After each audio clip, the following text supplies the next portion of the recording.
Hello everyone! The quarantine gave me an ample time to think about so many things, like deeper things. It also led me to ask many questions. One question that disturbed my heart for the past weeks was the question, am I ready to face God in heaven? Let us talk about that today. Come on journey with me. Welcome to the Journey Beyond.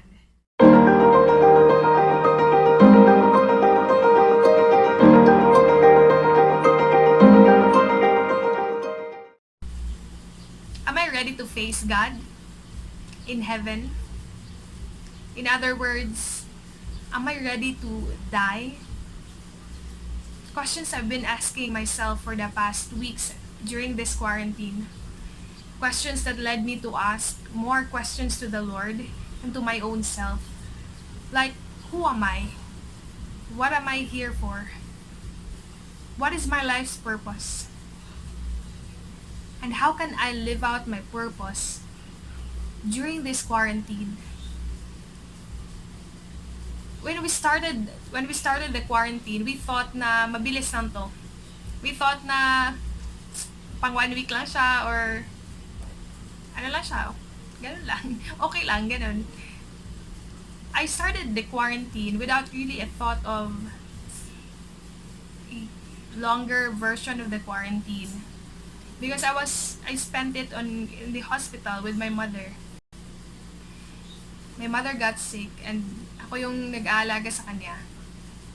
During that time, it was the start of the quarantine, first week of quarantine, and I was already asking the Lord certain questions. I was already asking my own self as well.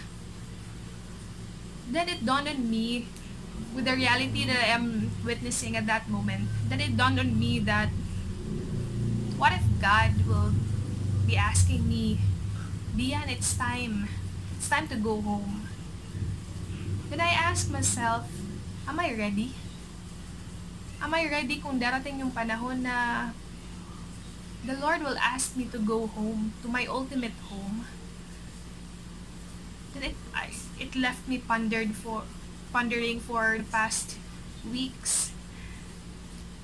Then it led me to ask myself, Lord, if it's time, then please give me more time and allow me to live out my purpose. Allow me to discover my own purpose. Then I asked him, what is my purpose? Why am I here on this earth? Why am I at this very moment on this pandemic? Then the Lord told me loud and clear, be who you are. Deanne, be who you are. Then I looked into my own being, asking myself, di pa ba enough yung pagkakilala ko sa sarili ko? Sobrang no. I really asked the Lord, am I not being who I really am? Then I discovered that recently, I thought that the only way that I could share to other people is to feed them, or that I should go out from my own home and then share food, or go out then influence other people to do something. I thought that's the only way that I could do. It's the only way na pwede kong gawin. Pero the Lord was telling me, Deanne, be who you are. And at that moment, I know that my own capacity was to influence others by sharing my own story. To affirm others that there is a God who is journeying with us. The only capacity that I have is to write affirmations to people or to contact them, talk to them, ask them how they are.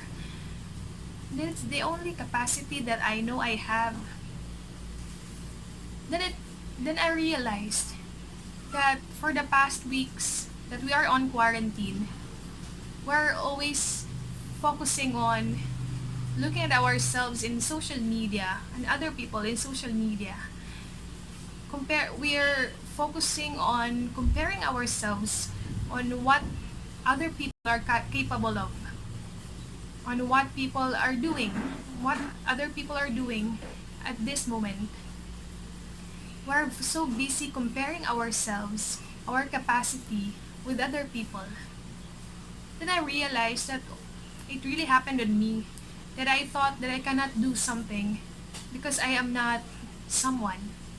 I cannot do something because I don't have the capacity to feed people, to go out, or to do something.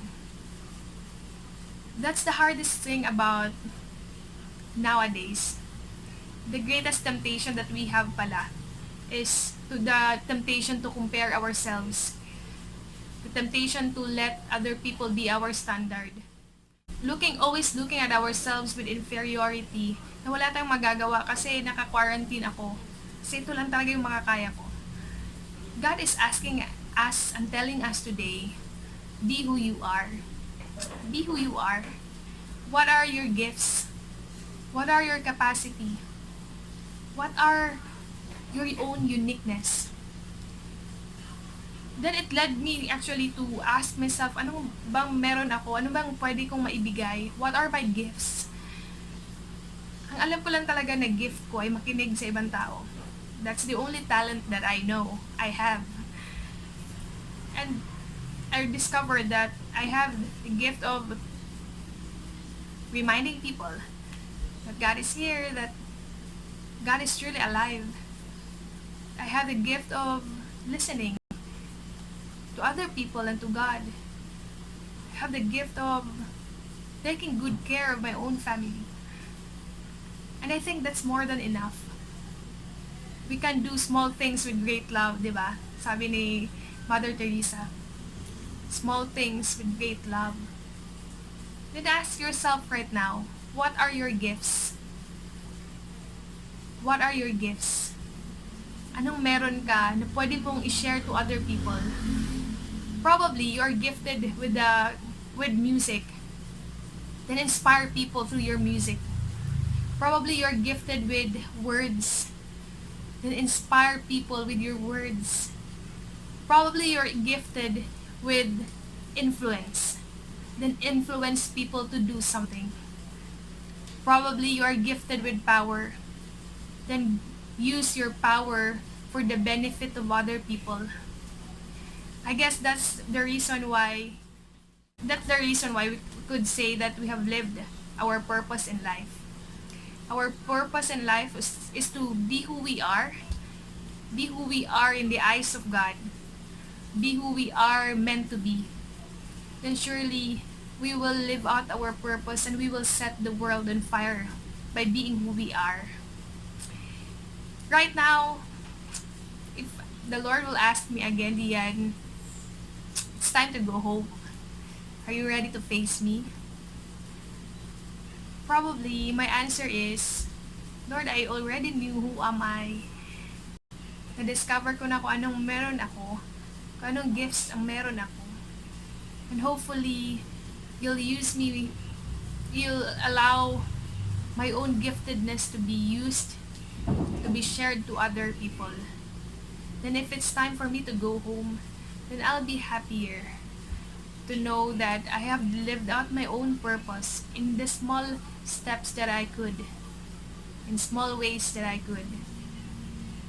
Then I'll be ready to say, yes, Lord, I'm ready. I hope you'll live out your purpose, mga kapatid. Use your gifts. Share it to the world. Be who you are, and you will set the world on fire. I am Deanne. Let us make our everyday a journey beyond.